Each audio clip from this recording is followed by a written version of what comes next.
Desde 2008, a criação de liquidez no mundo se focou em bancos centrais como o Fed ou mesmo os gastos fiscais do Tesouro, injetando dinheiro na economia e arrastando o PIB, né, principalmente o americano. Só que agora podemos estar diante de um cenário completamente diferente, onde os bancos comerciais voltam a fazer o papel que eles deveriam, que é criar a liquidez via empréstimos na economia real. E será que o que está acontecendo exatamente nessa revolução da liquidez? E é sobre isso que eu quero falar no capítulo de hoje.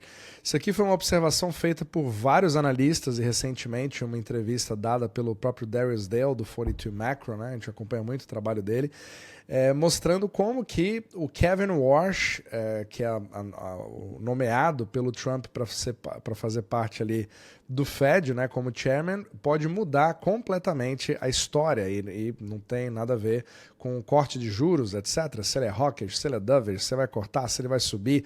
Mas a intenção aqui é de passar um recado para o mercado, principalmente o público investidor, de que agora o Fed, da forma que o conhecemos, não é mais aquela grande entidade que vai fazer toda a injeção de liquidez de forma artificial, porque ela não influencia da forma que gostaríamos na economia real, mas sim os bancos comerciais são os que deveriam ter esse papel, mas eles estão completamente travados, né? Eles têm algemas. Eu falo isso de forma extensiva também, principalmente para os membros da Universidade de Omni Macro. Então aqui você vai fazer uma grande mudança, onde essa provisão volta para o setor bancário. Mas como é que se dá tudo isso? Mas antes de mais nada, se você gosta desse tipo de conteúdo, você pode nos acompanhar aqui no Substack com vídeos completamente gratuitos que eu faço das segundas às sextas-feiras, inclusive em formato de artigos, sem propaganda. Às vezes você está vendo pelo YouTube, né? Então você tem acesso a isso gratuitamente no seu e-mail. Agora, se você quiser ter uma noção de como que nós estamos investindo diante de tanto caos e tantas mudanças ao mesmo tempo, você pode acompanhar o portfólio Omni Macro. A gente passou ali dos 6% esse ano e também estamos introduzindo agora indicadores de vários tipos de ativos, inclusive fora do nosso portfólio, e faremos o lançamento aqui em breve para os membros do Omni Macro Pro. Agora, se você quiser só fazer parte do Substack, é totalmente gratuito, basta se inscrever no link aqui da descrição abaixo. Então vamos lá. Essa transição, né, entre sair de uma coisa do Fed, onde todo mundo está esperando acontecer o próximo QE, se é QE, QT, se vai fazer RMOs, injeção de capital, impressão de dinheiro, ou como todo mundo quer explicar, né, mas é bem mais complicado do que a gente imagina, é para isso que a gente tem esse podcast. Na verdade, isso seria um regime do passado. Foram os últimos 15 anos, graças à forma que a macroeconomia, né, principalmente o sistema interbancário global do sistema euro-dólar, se organizou diante da crise de 2008 para que nunca mais acontecesse esse tipo de coisa. E aí você teve Basel III, todas as regulamentações, inclusive eu falo no Substack, né, em detalhes de todos os nomes dos tipos de algemas específicos, né, que você vê hoje, como o SLR, o RWA, várias travas bancárias que exigem que eles tenham uma quantidade grande de ativos no seu balanço para poder compensar o risco dos investimentos que eles vão se colocar. Só que esses limites, essas algemas ficaram tão apertadas, com limites tão altos, que fizeram com que os bancos, na verdade, fiquem muito mais reticentes em se expor, porque eles não querem infringir a lei, porque ao fazer isso eles perdem todas as regalias de serem bancos ali que têm acesso direto ao tesouro, por exemplo, na compra de bonds, né, que é extremamente importante, né, o colateral de todo o mercado. Então você acaba ficando numa situação onde todas as economias do mundo meio que andam de lado e ela não cai, mas também não sobe. Então todo mundo fica naquela. Não tem recessão, mas também não tem crescimento e é uma perda enorme de produtividade. Eu diria que exponencial de produtividade. Isso acaba atrapalhando todo o crescimento do mundo, inclusive com consequências, né, até na própria pirâmide demográfica dos países, com menos crianças nascendo, menos bebês, etc., justamente porque você não tem a forma de circular esse capital. Só que aqui a proposta, pelo menos vista na introdução do Kevin Warsh, seria a gente ter um retorno a essa norma histórica onde os bancos comerciais são aqueles que impulsionam a liquidez. Então o objetivo aqui é você ter um business plan, mostrar para o seu banco e ele poder te dar o empréstimo, ele tomar risco na economia. E hoje você só vê isso em venture capital. Você precisa ter acesso a alguém que tem algum tipo de fundo para ter algum investimento e os bancos acabam preferindo, na economia de hoje, simplesmente de fazerem tabelinhas com o Fed. Você criar arbitragens, você fazer carry trades, basis trades, aquelas coisas que são extremamente seguras, mas não tem nada a ver com a economia real. Então, transferindo, você acaba tirando ali a responsabilidade do Fed de tentar fazer essa injeção e resolver onde o problema está de fato, que é no sistema bancário. E para isso, o Kevin Warsh, ele inclusive, ele é um proponente, né, de reduzir o tamanho do balanço do Fed, e o objetivo é você tentar fazer essa transição sem colapsar os mercados, mas para isso o setor bancário precisa crescer. E só tem uma forma disso acontecer nessa lógica, é desregulamentando completamente os bancos para permitir que eles possam expandir o seu balanço sem necessariamente aquela grande punição.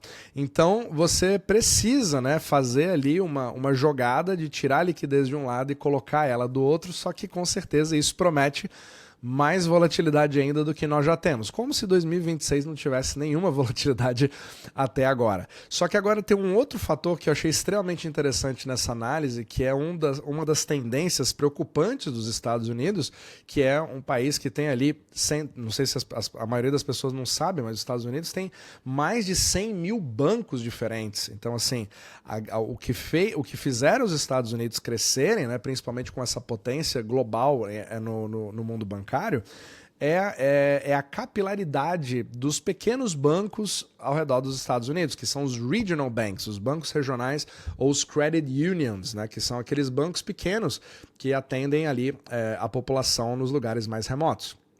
E isso acaba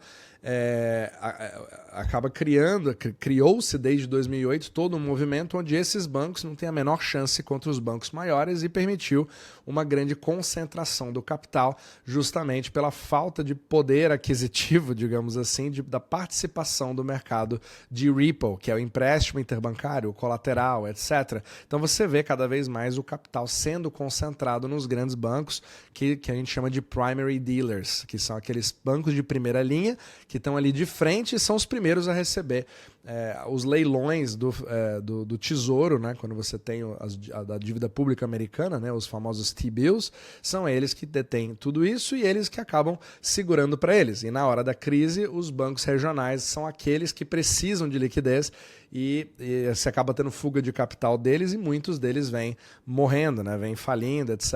Então a quantidade de bancos regionais veio diminuindo.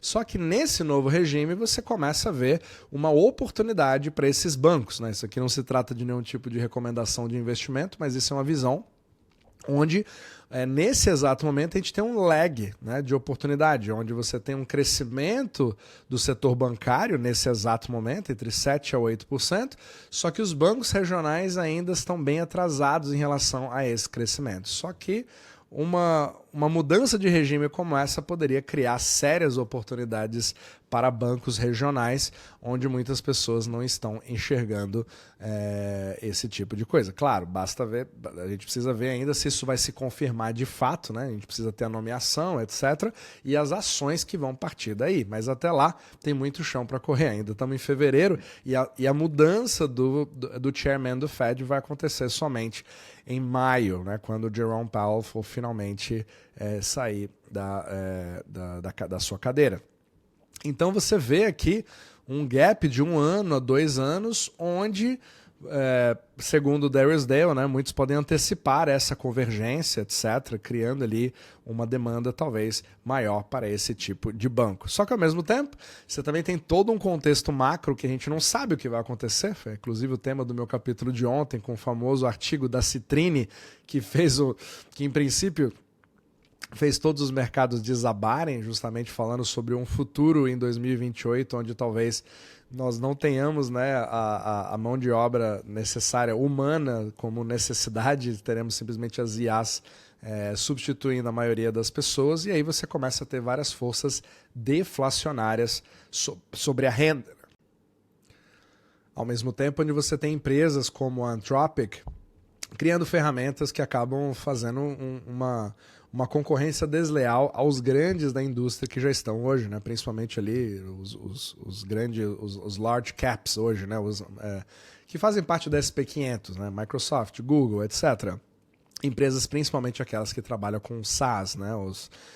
Software as a Service, todas aquelas plataformas que você usa hoje em dia, porque você pode simplesmente replicar isso, muitas delas com inteligência artificial, muitas vezes dentro de casa, sem mesmo pagar um modelo, né? Fazendo um próprio modelo dentro de casa. Então, assim, ninguém tem a menor ideia de onde isso vai parar e isso acaba influenciando bastante como uma força deflacionária que vai afetar o mercado de trabalho, mas também o dos próprios produtos e serviços. Então, você vê ali uma grande força, pelo menos de desinflação, mas quiçá de deflação, criando ali várias surpresas negativas no sentido de índices macroeconômicos, né? E tudo isso ainda tem um efeito defasado porque você ainda tem, segundo o Darius Day, uma deflação, uma desinflação de aluguéis que ainda vai começar a impactar os mercados. Então existe todo um lag que vai começar a acontecer, que talvez force o Fed a fazer ali cortes no segundo semestre. Então, muito interessante ver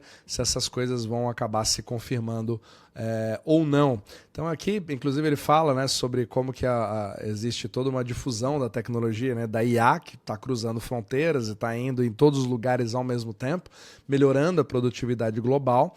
E aí, as empresas internacionais acabam tendo uma base de lucros menor para poder escalar. Então, o que vai acontecer?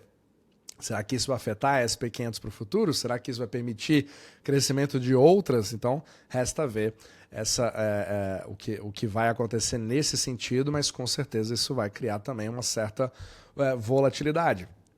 E aqui ele dá o caso bearish, né, para o dólar. Então a gente vê o dólar no DXY que continua sua trajetória de queda, né, um dos dólares mais fracos dos últimos anos, e talvez isso continue exatamente dessa forma, porque você está ali diante de você tem, o governo, né, o governo americano tem escolhas limitadas aqui para lidar com a questão da dívida, do desequilíbrio geopolítico, de toda a parte do statecraft que a gente vem falando, e na verdade é um desejo da própria administração em fazer isso.